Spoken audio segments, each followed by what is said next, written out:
So friend, स्वागत है आप सभी का आपके अपने यूट्यूब चैनल एएसएस एजुकेशन के एक और बेहतर वीडियो में। आज के इस बेहतर वीडियो में आप सभी को हम बताने वाले हैं महत्वपूर्ण बहुविकल्पी प्रश्न भौतिक विज्ञान कक्षा 10 के, ठीक, जो कि हर बार बोर्ड पेपर में पूछे जाते हैं। तो आपके यहाँ से 30 नंबर पक्के होने वाले हैं। 30 बहुविकल्पी प्रश्नों को हम बताएंगे जो कि हर बार बोर्ड पेपर में पूछे जाते हैं। ठीक, तो वीडियो को एंड तक जरूर देखिएगा और प्लीज चैनल पर नए आए हैं तो चैनल को भी सब्सक्राइब कर लीजिएगा।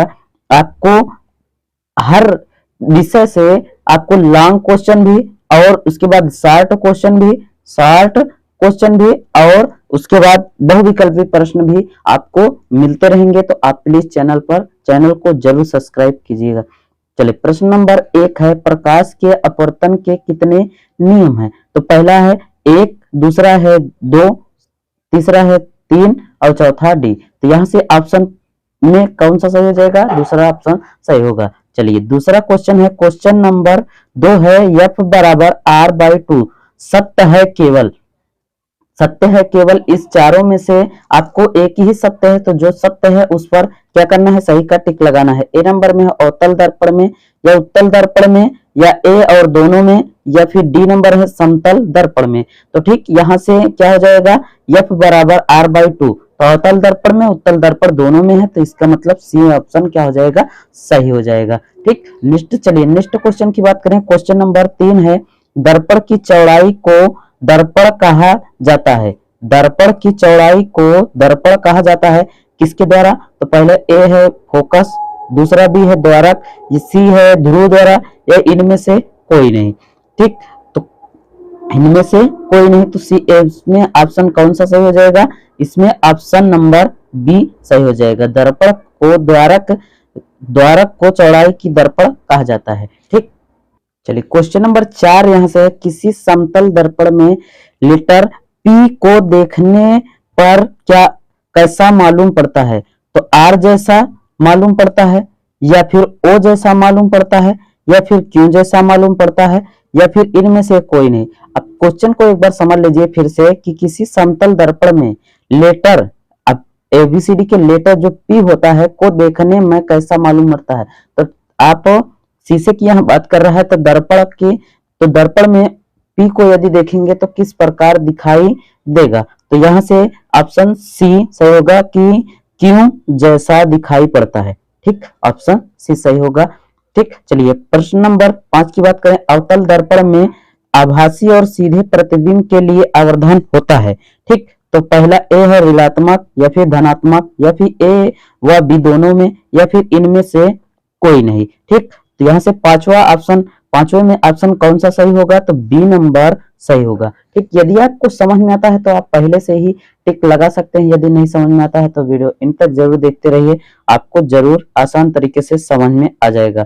ठीक, प्रश्न नंबर 6 है, प्रकाश क्या है? ठीक, प्रकाश क्या है? तो कणों को, ए नंबर में है कणों का प्रवाह, बी में है आंखों के प्रवाहित करने वाली ऊर्जा, सी में है तापक्रम बढ़ाने की ऊर्जा, या फिर इनमें से कोई नहीं। ठीक, इनमें से कोई नहीं, तो आपको ऑप्शन यदि समझ में आता है तो आप आसान तरीके से लगा सकते हैं, या फिर नहीं समझ में आता है तो आप यहाँ ऑप्शन कौन सा सही हो जाएगा?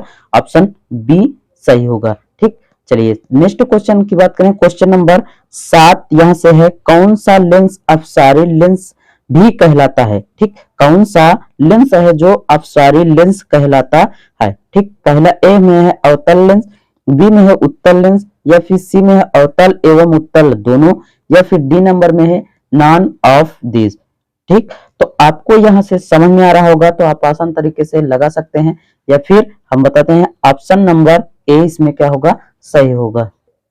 चलिए देखिए नेक्स्ट क्वेश्चन, उत्तल दर्पण में किस प्रकार का प्रतिबिंब बनता है? तो पहला ऑप्शन नंबर ए है वास्तविक, बी है आभासी, सी है वास्तविक तथा आभासी दोनों, या फिर डी नंबर में इनमें से कोई नहीं। तो ऑप्शन यदि आपको समझ में आता है तो देखिए ऑप्शन इसमें कौन सा सही हो जाएगा? बी नंबर ऑप्शन सही होगा। ठीक, प्रश्न नंबर 9 में है, गोलीय दर्पण की वक्रता त्रिज्या यदि 40 सेमी हो तो उसकी फोकस दूरी होगी। ठीक, तो फोकस दूरी पहला है 40 सेमी, या फिर दूसरा है 30 सेमी, है यहाँ से सी नंबर है 20 सेमी, डी नंबर है क्या? 10 सेमी। अब ठीक इन सभी में से आपको जो ऑप्शन समझ में आ रहा होगा तो आप टिक लगा सकते हैं। देखिए यहाँ से इसकी फोकस दूरी कितनी है, 40 सेमी है, तो इसकी वक्रता त्रिज्या सदैव इसकी क्या होती है, आधी होती है। ठीक, तो इसका क्या हो जाएगा, 20 सेमी, यही ऑप्शन सही होगा, सी नंबर। ठीक, प्रश्न नंबर 10 है, मुख्य अक्ष दर्पण के ध्रुव पर है। ठीक, तो कैसा है, ए में है अभिलंब, या फिर 45 अंश के कोण पर झुकाव है, या फिर 180 अंश के कोण पर झुकाव है। ठीक, तो अब इन सब में से ऑप्शन आपको समझ में आ रहा होगा तो लगा सकते हैं, यदि नहीं समझ में आता है तो इसमें अभिलंब पर होगा। ठीक, चलिए 11 नंबर क्वेश्चन यहाँ से है कि एक स्वस्थ आंख के लिए स्पष्ट दृष्टि की अधिकतम दूरी क्या होती है। ठीक, तो यहाँ से पहला है 25 सेमी, बी में है 0, या फिर सी में है 250 सेमी, या फिर अनंत पर। ठीक, अनंत पर, तो यहाँ से ऑप्शन इसमें क्या होगा, डी नंबर ऑप्शन सही होगा, अनंत पर। ठीक, अब 12 नंबर यहाँ से ऑप्शन है कि आंख आंख का व्यवहार होता है किस प्रकार। ठीक, यहाँ से पहला ऑप्शन है अवतल दर्पण की तरह, या उत्तल दर्पण की तरह, या समतल दर्पण की तरह, या फिर इनमें से कोई नहीं। ठीक, तो आपको आसान तरीके से यहाँ से टिक लगा सकते हैं। नहीं समझ में आता है तो इसमें ऑप्शन बी सही होगा कि उत्तल लेंस की द्वारा ठीक आंख का व्यवहार होता है। ठीक, 13 नंबर यहाँ से है, मानव नेत्र में किस प्रकार का लेंस पाया जाता है। तो ए में है उत्तल, या फिर बी में है अवतल, या बाल या कार। ठीक, बालिया कार, या फिर इनमें से कोई नहीं। ठीक, तो आप आसान तरीके से टिक लगा सकते हैं, इसमें से कौन सा सही हो जाएगा, ए नंबर सही होगा। उत्तल दर्पण उत्तल लेंस के जैसे मनुष्य के नेत्र का लेंस होता है।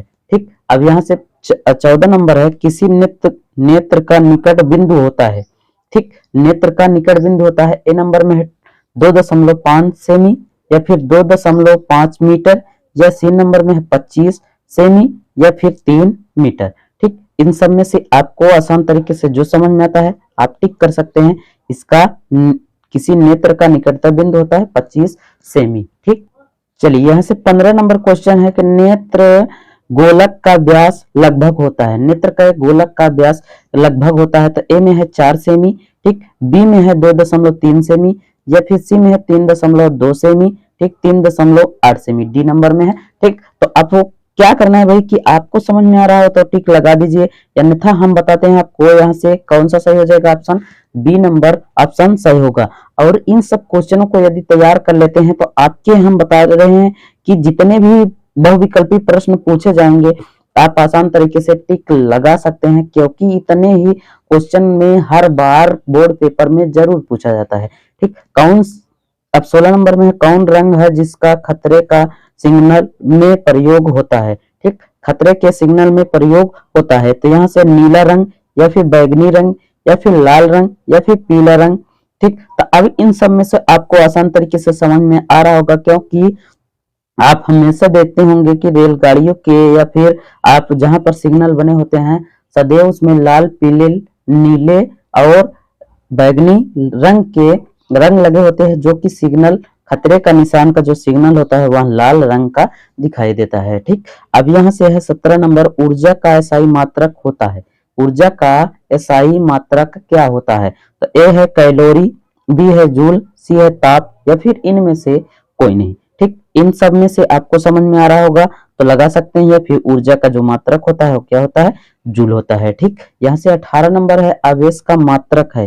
ठीक, ए में है कूलाम, बी में है वोल्ट, सी में है एम्पियर, या फिर इनमें से कोई नहीं। ठीक, अब आप भी लगा सकते हैं, क्योंकि अभी तक आपको नहीं समझ में आ रहा होगा तो हम बताते हैं, इसका जो मात्रक हो जाएगा आवेश का मात्रक कूलाम होता है। ठीक, यहाँ से 19 नंबर आपको क्वेश्चन दिख रहा है कि 1 किलोवाट घंटा का व्यवहारिक मात्रक क्या है। ठीक, पहला है यूनिट, ठीक, पहला क्या है यूनिट, बी है वाट, सी है वाट घंटा, या फिर जूल प्रति घंटा। ठीक, अब इन सब में से आपको आसान तरीके से लगा सकते हैं, तो 1 किलोवाट का जो व्यवहारिक मात्रक होगा क्या हो जाएगा, यूनिट हो जाएगा। ठीक, चलिए 20 नंबर है कि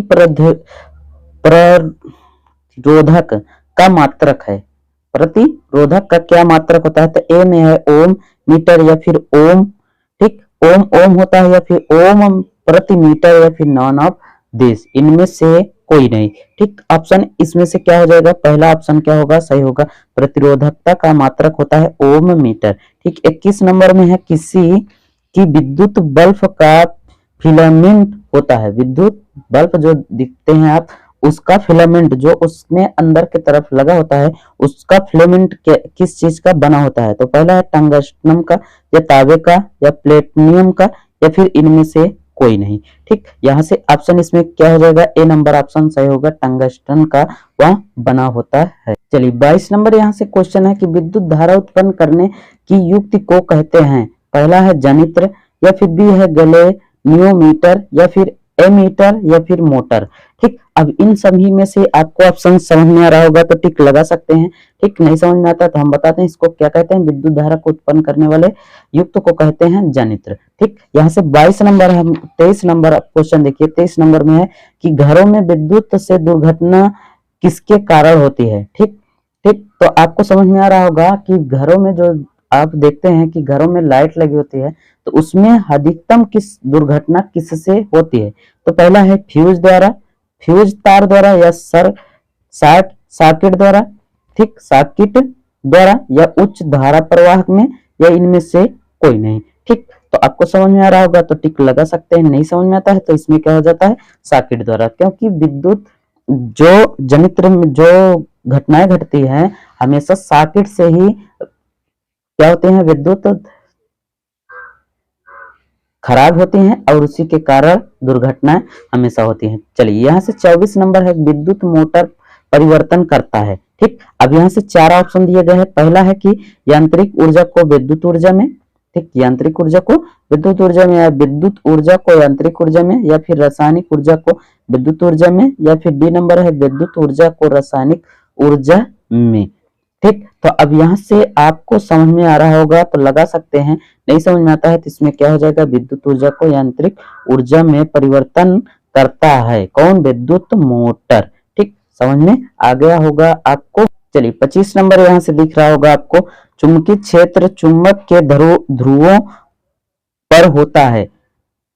ऑप्शन ए है महत्तम, या फिर बी है न्यूनतम, या फिर सी है सामान्य, या फिर इनमें से कोई नहीं। ठीक, तो यहाँ से आप ऑप्शन को टिक कर सकते हैं भाई, क्योंकि यहाँ आसान तरीके से समझ में आ रहा है। तो यहाँ से क्या हो जाएगा, 25 नंबर में यहाँ से ए नंबर क्या होगा, सही होगा, क्योंकि चुंबकीय क्षेत्र के ध्रुव पर क्या होता है, महत्तम, ध्रुव पर महत्तम होता है। ठीक, अब 26 नंबर से 26 नंबर में यहाँ से क्वेश्चन दिया गया है, एसी मोटर की कुंडली के दोनों सिरों पर होता है क्या, तो अर्ध वलय, या पूर्ण वलय, या कोई भी, या फिर आयताकार रचना। ठीक, तो आपको समझ में आ रहा होगा तो यहाँ से लगा सकते हैं, क्योंकि यह एसी करंट द्वारा है तो यहाँ से क्या हो जाएगा, पूर्ण विलय। ठीक, अब यहाँ से 27 नंबर आपको ऑप्शन क्वेश्चन दिख रहा है कि डी एसी डीसी। ठीक, एसी मोटर के लिए और डीसी मोटर के लिए, जबकि ऑप्शन सेम है और क्वेश्चन थोड़ा अलग है, डिफरेंस है। ठीक, अब यहाँ एसी मोटर का दिया था, यहाँ डीसी मोटर का।